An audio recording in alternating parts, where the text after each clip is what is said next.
Net Veltrex 9 had seen many wars, but never one like this. The skies, once calm and blue, were now burning with streaks of fire. Admiral Korvik stood at the edge of the war chamber, staring at the real-time hologram. Red dots enemy ships multiplied faster than they could be counted. But these weren't just any enemies, they were humans. For years, the Galactic Union believed humans were primitive, emotional, violent, easy to defeat. Korvik had once laughed at Earth's tiny warships and simple weapons. He now knew better.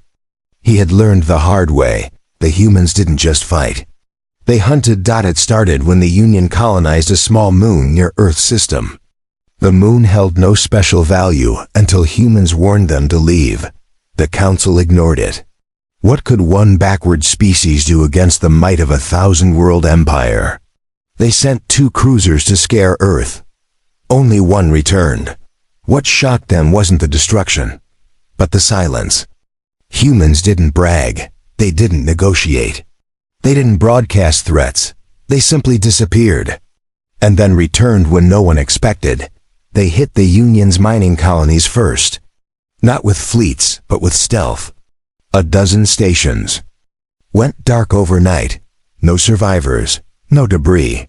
Only a single message left on each control console. You were warned. Korvik wanted to believe it was pirates, maybe rebels. But deep down, everyone knew. This was a response.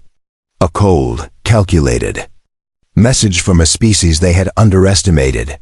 On Veltrex 9, panic spread fast. Armies were mobilized, borders closed. Propaganda screamed across screens. Earth is weak. Earth is scared. But even the children could sense the lie. Commander Shira, a young officer posted at Orbital Defense Sector 3, had watched the stars. Every night since the first attack. She saw patterns others didn't. Human ships didn't move like theirs. They flowed like shadows, struck like lightning, and vanished before alarms sounded. She warned her superiors. They dismissed her, said she was paranoid, that she'd read too many Earth novels. But then she saw it, just a blip on the radar at first. A distortion, low orbit, no signal. She sounded the alert. They laughed. 5 minutes later, the sky exploded. Not with lasers or missiles, but with silence. Power grids failed. Gravity panels shut down. Even time seemed to slow. A single human warship had entered the atmosphere and brought an entire continent to its knees. It wasn't war. It was a demonstration. Korvik, watching from command, ordered a counterattack. 10 destroyers swarmed the human ship. It didn't fire once. It simply pulsed an invisible wave that shorted every system in its path. Ships crashed. Weapons melted. Communication died. The humans left without saying a word. That's when Korvik understood. This wasn't just about territory. It was about respect. Or rather, the lack of it. The humans had been patient, had given warnings, had waited. But now, they were done waiting. The Council begged for talks. Earth refused. The humans wanted no alliance, no trade, no tribute. They wanted something far more terrifying. They wanted to be left alone. Back in the war chamber, Korvik clenched his fists. "We should have listened," he whispered. The other generals stared, silent. They all knew now. There was no point in fighting. Every plan failed. Every weapon was useless. Every defense fell before the enemy even arrived. Shira stood beside him. "They've sent another message," she said quietly. Korvik turned. She held out a datapad. On the screen was a single line of text. "Next time, we won't be merciful." Asterisk. The Council gathered in silence, for once without pride. The High Speaker's voice trembled as he addressed the chamber. "We have underestimated them," he said. Scanning the room filled with generals, diplomats, and planetary leaders. "This is no longer a skirmish. This is survival." No one cheered, no one clapped. They all knew the truth. The humans had made their point. Still, some voices in the Council wanted to fight back. "We are 1,000 worlds," barked General Zarn. They are one. His fists slammed the table. If we surrender now, we teach the galaxy that fear rules us. But fear already ruled them. It wasn't just the military losses, it was how humans fought. They didn't follow the rules. They didn't care about honor, codes, or tradition. They hit where it hurt the most. Civilian supply lines, leadership bunkers, AI control hubs, always fast, always silent, always precise. They didn't invade.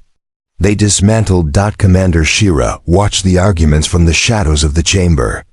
She knew another attack was coming. She had seen movement. Near their outer sectors, strange patterns again. A distortion near Station Theta. Too familiar now to ignore. She stepped forward. If we don't pull back from the Terran border, they'll erase Station Theta next. Zarn turned to her, scowling. You assume they're gods. They're just creatures with technology we haven't cracked yet. We've faced worse. Shira shook her head. No, you haven't. Meanwhile, far from the council chambers, the crew aboard Station Theta received a strange transmission. It wasn't coded, or encrypted, or hidden. Just a soft, clear message. Your time is up. Seconds later, their starboard scanners went blind. A black ship, shaped like nothing seen before, drifted silently toward them. No heat, no energy signature, no visible weapons. Just a smooth black hull and pulsing light running down its spine like a heartbeat. Theta tried to send a warning. No reply came. They fired missiles. The missiles turned back and exploded mid-air. They AC Tavieta ED shields. The shields collapsed before they could charge. Then the human ship opened, not with fire, but light. A blinding blue pulse swept across Theta, and every screen blinked once, then went black. The crew fell unconscious, one by one, with no pain and no sound. When rescue ships arrived 2 hours later, they found the station intact, but empty. No bodies, no blood. No signs of struggle. Just silence. Back on Veltrax 9, the news hit like a thunderclap. Panic swept across systems. Families evacuated outer colonies. Warships returned home.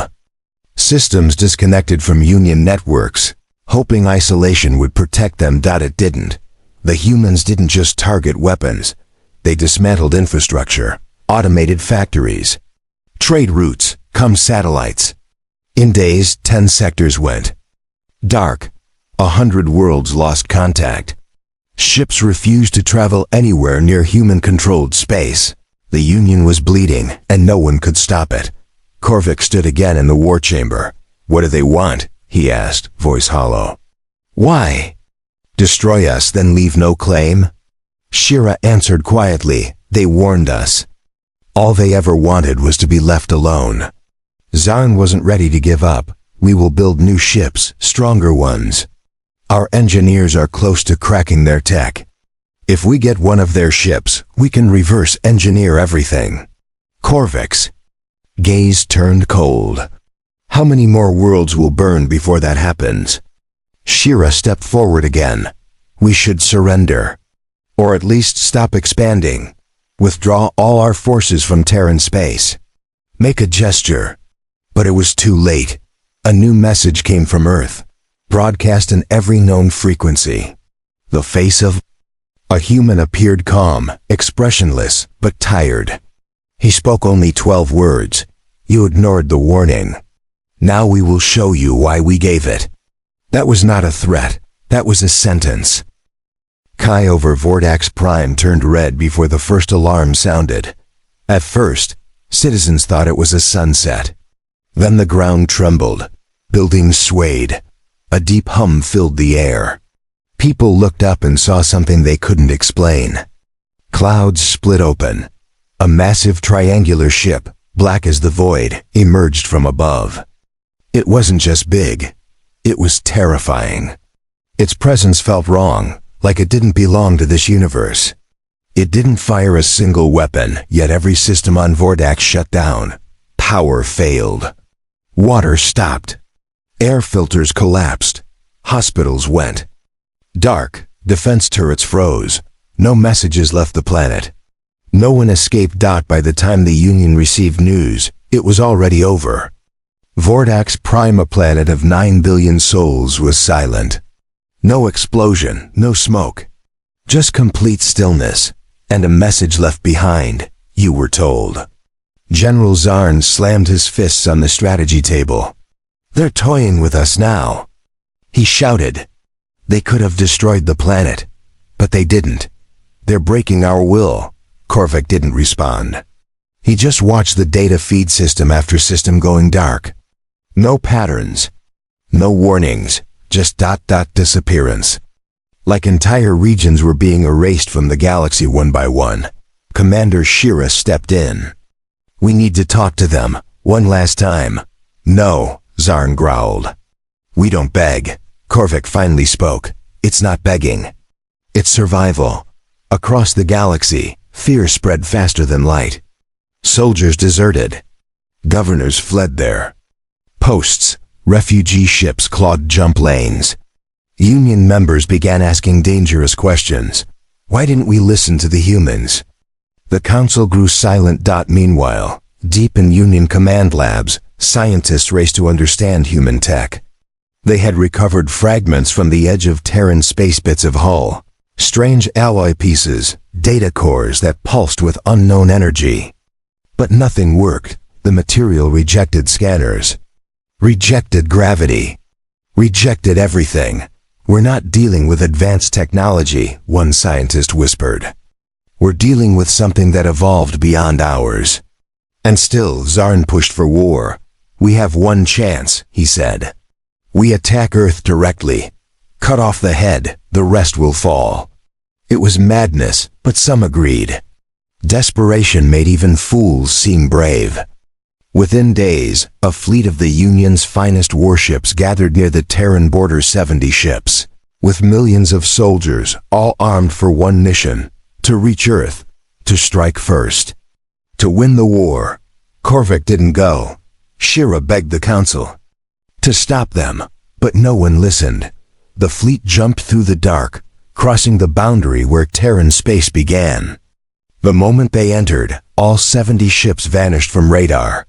No explosion, no signal. Just gone. Hours later, a box appeared in the council's chamber, small, metal, and warm to the touch. No one knew how it got there. No one could trace it. But inside there was a single object, a Union flag. Burned, folded. And beneath it, a note. This is your final lesson. Council room was darker than usual, curtains drawn, screens dim. The silence felt heavier than the walls. Only a few members had returned after the failed assault. Others had fled. Some never responded at all. Fear had silenced them all. Korvac stood at the center, shoulders slumped. He was no longer a proud admiral. He was just a witness to a storm no one could stop. His voice cracked as he said, "We must try to speak to them again. If not to negotiate, then to beg. We've lost entire sectors." The High Speaker nodded. "Send an envoy, a peaceful one. No weapons, no guards. Only truth." Commander Shira was chosen. She was known to study human behavior. She had warned them all before. Maybe now humans would see her not as an enemy, but as someone who listened. A single ship was prepared. Small, unarmed, glowing white with the Union's peace insignia. It crossed into Terran space with no resistance. No weapons followed it. No walls of ships appeared. Only silence. Cold, endless silence. And then Earth came into view. It was beautiful. Blue and green, wrapped in clouds. Peaceful. Not a single battlecruiser floated nearby. No defense grid. No fleets. Just ... Earth. Quiet and unbothered. Shira landed on a platform, hovering above the oceans. A figure waited for her, tall human, male, dressed in black. No weapons, no armor. Just calm eyes and folded hands. "Why have you come?" he asked. "To stop the war," she replied. He tilted his head. "We never started it." She paused. "We know that now." He looked up at the sky. It's too late for knowing. Too late for apologies. Too late for diplomacy. But not too late for mercy, Shira said, heart pounding. The man studied her face. Mercy is earned. You ignored every warning we gave. Your people mocked our strength. You entered our skies. You hurt our world. Shira bowed her head. Yes, we were blind. He walked closer. And now you come with words? She didn't answer. The man raised his hand and a screen shimmered beside him. It showed images Union warships above Earth's moon, destroyed refugee colonies, burning cities on the border. One by one, they played in silence. You called us monsters, the human said. So we became what you feared. Shira whispered. We were wrong. He lowered his hand. Then another screen appeared, this one of children. Alien children, running and laughing in human-built cities. Refugees who had fled the Union's cruelty. Protected now by humans, fed, educated, free. You see, the man said, we don't want to rule the galaxy. We want peace. But peace does not mean weakness. Tears filled Shira's eyes. Then let me take your message to the council. Let me help fix what we broke. The man stared at her for a long moment. Then he nodded. One message, one chance. He handed her a small crystal. Drive, this is our voice. Not edited, not twisted by your leaders. Show it to your people. Let them see who we really are. She took it with trembling hands. And if they still choose war, he said, they will learn the final lesson. As Shira's ship left Earth's orbit, she looked back one last time. The planet faded into the stars, quiet and unmoving, but it held power unlike anything she had ever known. Chamber was full when Shira returned. For the first time in weeks, the council sat together again. Fear had brought them back. They waited in silence as Shira stepped forward and placed the small crystal drive on the table. This, she said, is what the humans want you to hear. No one spoke. No one blinked. The room dimmed, and the crystal activated. A voice filled the chamber. Calm, human, male. You see us as beasts, the voice said. But we raised cities while you built weapons. We explored stars while you conquered neighbors. We offered friendship. You gave orders. Images followed human aid ships helping wounded aliens. Children rescued from collapsed colonies. Human engineers restoring power to abandoned planets. Then the screen shifted to images of war Union ships attacking Terran borders. Civilians fleeing, Earth burning in old footage. Even then, the voice said, we warned you.